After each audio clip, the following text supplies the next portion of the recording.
Lalagay ng kolorete sa aking mukha para di nila malaman ang tunay na naganap na ikaw at ako ay hindi na.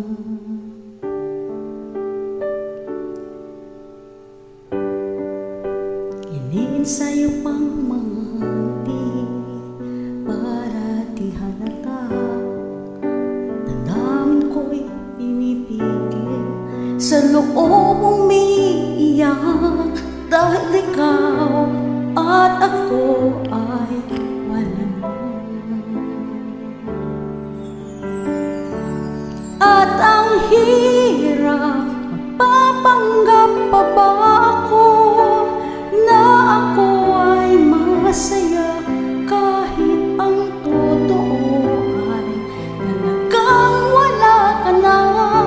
At kung bukas pagmulat ng aking mata may mahal ka na iba, wala na akong magagawa, di ba?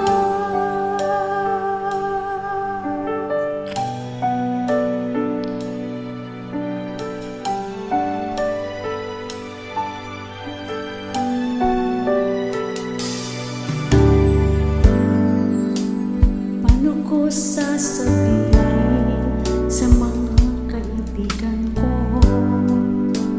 ako rin ang